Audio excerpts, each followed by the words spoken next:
Hello everyone, welcome to this YouTube channel. It is hard but crack it UPSC. So మీకు ఈ channel నేను ఎందుకు create చేస్తున్నానో firstly I will say because to motivate my self. నా లైఫ్లో నేను తీసుకున్న బిగ్గెస్ట్ డెసిషన్ ఏంటంటే ఉందంటే అది యూపీఎస్సి చదవడము. సో నిజమే యూపీఎస్సి అనేది చాలా టఫెస్ట్ ఎగ్జామ్, కానీ మనం ఒకసారి ట్రై చేయడంలో తప్పు లేదు. Without trying we should not say that is impossible. మనము ప్రయత్నించకుండానే ఇది జరగదు అని తీసి పడేస్తూ ఉంటాం, కానీ కాదు, ప్రయత్నించాలి. చదువు విషయంలో అయినా ఏదన్నా మన లైఫ్ టఫ్ సిచ్యువేషన్స్ అప్పుడు మనం చేయకుండానే భయపడతాం అన్నమాట, ఇది అవుతుందా అసలు జరుగుతుందా అని. కానీ ఒకసారి ట్రై చేయడంలో తప్పు లేదు. ట్రై చేశాక మనము క్లారిటీకి రావాలి అన్నమాట. అండ్ ఆ ట్రయింగ్ పీరియడ్లో మనం చాలా నేర్చుకుంటాము. అది వచ్చినా రాకపోయినా మన సెల్ఫ్ అంటే మన పరంగా మనం చాలా స్ట్రాంగ్ అవుతాం. So that is the thing I'm saying. And నాకు పర్సనల్గా చాలామంది బిఆర్ అంబేద్కర్ ఓపెన్ యూనివర్సిటీలో ఎలా అప్లై చేసుకోవాలి, అండ్ యూపీఎస్సికి బీఏకి ఏంటి సంబంధం, దాంట్లో ఏ సబ్జెక్ట్స్ చూస్ చేసుకోవాలి, ఓపెన్ డిగ్రీకి రెగ్యులర్ డిగ్రీకి ఉన్నంత వాల్యూ ఉంటుందా, అసలు ఓపెన్ డిగ్రీ వల్ల మనకి కెరియర్ ఎలా ఉంటుంది, బీఏలో ఏ సబ్జెక్ట్స్ తీసుకుంటే మనకి యూపీఎస్సీ సిలబస్ కొంచెమైనా కవర్ అవుతుంది, చాలామంది అడిగారు.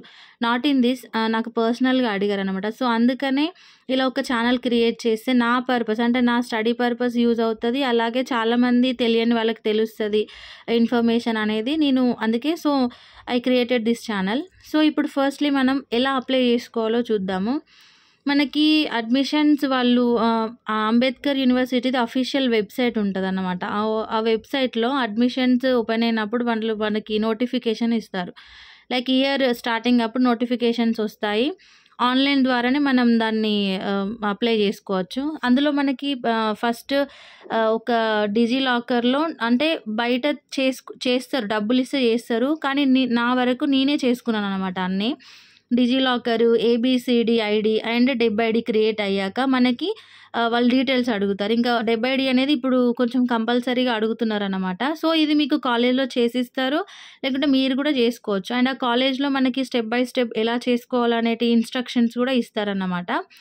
సో అది మనం ఏం ఇన్ఫర్మేషన్ మన డీటెయిల్స్ అడుగుతుంది. And SSC memo and inter మేమో అడుగుతుంది. అండ్ మన పాస్పోర్ట్ సైజ్ ఫోటో అండ్ మన సిగ్నేచర్ అడుగుతుంది అనమాట. అండ్ అలా మనం అప్లికేషన్ ఆన్లైన్లో ఫిల్ చేసుకున్నాక వాళ్ళు అప్లికేషన్ ప్రింట్అవుట్ తీసుకొని మనం ఏ కాలేజ్ అయితే సెలెక్ట్ చేసుకున్నామో అక్కడికి వెళ్ళి ఆ అప్లికేషన్ మనం సబ్మిట్ చేస్తే వాళ్ళు మనకు ఫీజు తీసుకుంటారనమాట. ఒక్కొక్క గ్రూప్కి ఒక సర్టన్ ఫీజు ఉంటుంది.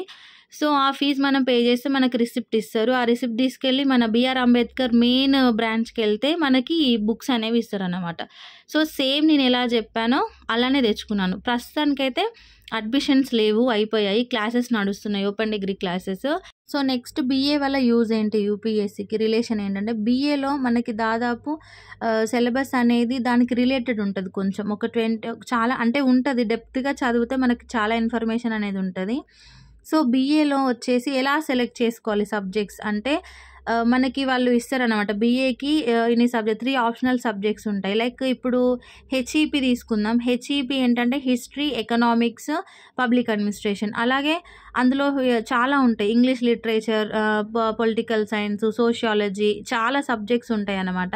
సో అందులో మీకు నచ్చినవి ఏమైనా తీసుకోవచ్చు. అండ్ ఫస్ట్ నేను చూపించింది ఫస్ట్ బుక్ వచ్చేసి అది ఇంగ్లీష్, నార్మల్గా అందరికీ ఉంటుంది. సెకండ్ నేను చూపించాను కదా ఎల్లో కలర్ బుక్ ఇందాక, అది మనకి తెలుగు ఆర్ ఇంగ్లీష్ ఉంటుంది కదా, తెలుగు ఇంగ్లీష్ మనకి ఉర్దూ సాంస్క్రిట్ ప్లేస్లో ఫంక్షనల్ ఇంగ్లీష్ అనేది తీసుకున్నాను నేను, ఎందుకంటే నాకు అది కొంచెం ఇంట్రెస్టింగ్గా అనిపించింది.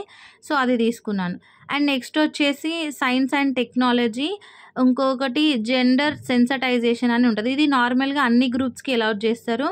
అండ్ మనకి సెమ్ 1 సెమ్ 2 వచ్చేసి ఒకటే బుక్స్లో ఉంటుంది. సో ఇలా మనం సబ్జెక్ట్స్ అనేవి సెలెక్ట్ చేసుకోవచ్చు బీఏకి. అంటే యూపీఎస్సీలో కొంచెమైనా సిలబస్ మనకు కవర్ అవుతుంది. ఈ పర్టికులర్గా ఇవి చదివితే మనకి సబ్జెక్ట్ పైన ఒక గ్రిప్, ఒక నాలెడ్జ్ అనేది వస్తుంది అన్నమాట. సో అందుకనే BA is the best choice to crack UPSC అని నేను చెప్తాను. సో ఇప్పుడు నేను చేస్తుంది ఒక చిన్న స్టార్టప్. అంటే నేను ఇప్పుడు డిగ్రీ ఫస్ట్ ఇయరే ఉన్నాను.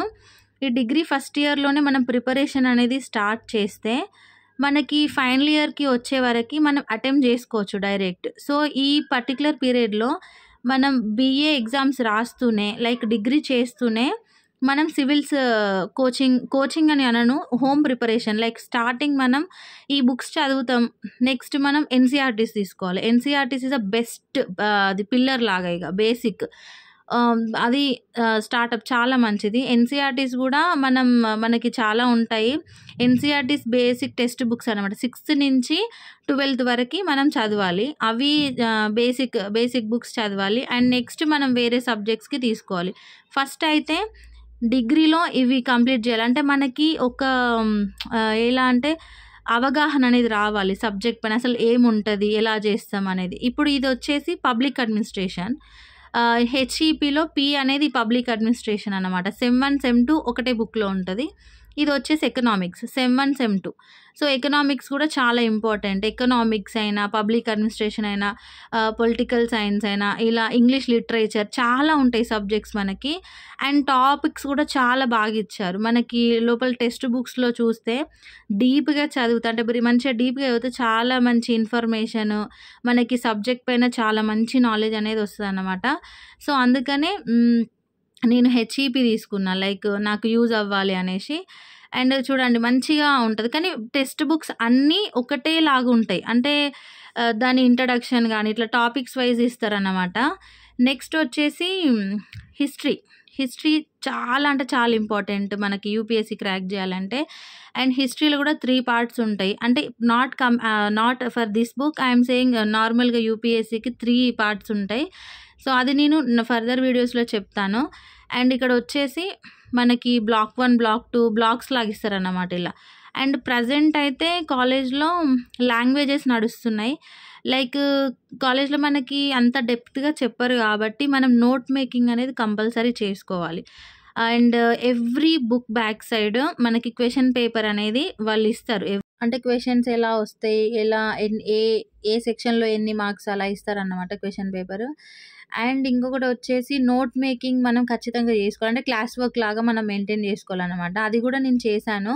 ప్రజెంట్ ఇంగ్లీష్ సబ్జెక్ట్కి చేశాను అండ్ ఫంక్షనల్ ఇంగ్లీష్ కూడా చేశాను. ఎప్పుడైనా నోట్స్ మేకింగ్ అనేది మనకి ప్లస్ పాయింట్, యూస్ఫుల్. అది మనకి ఫర్దర్ స్టడీస్లో కూడా యూపీఎస్సీలో అయితే ఇంకా యూస్ఫుల్. అది ఆన్సర్ రైటింగ్ మనకు ప్రాక్టీస్ అవుతుంది. సో మళ్ళీ నేను చెప్తున్నాను, ఎవరైతే స్టడీస్ ఆపేశారో, ఇంకా స్టడీస్ బోర్ కొడుతుందో వాళ్ళు ఒకసారి గుర్తుకు తెచ్చుకోండి. వితౌట్ స్టడీస్ ఫ్యూచర్ని ఊహించుకోలేమండి. ఇప్పుడు మనకి గాడ్ సెకండ్ ఛాన్స్ ఇస్తాడు. స్టడీస్ వద్దని మనం పడేస్తాము, కానీ సెకండ్ ఛాన్స్ ఇస్తారు. అప్పుడు మనం దాన్ని ఖచ్చితంగా సీరియస్గా తీసుకోవాలి. సో మీలో కూడా ఎవరైనా ఇంకా స్టడీస్ ఆపేశారు అంటే for next year you take admission. మీరు అడ్మిషన్ తీసుకొని స్టార్ట్ చేయండి మీ స్టడీస్ని. అండ్ డెఫినెట్గా మిమ్మల్ని మీరు మంచిగా చూసుకుంటారన్నమాట. I hope you understand and see you in next video. Thank you.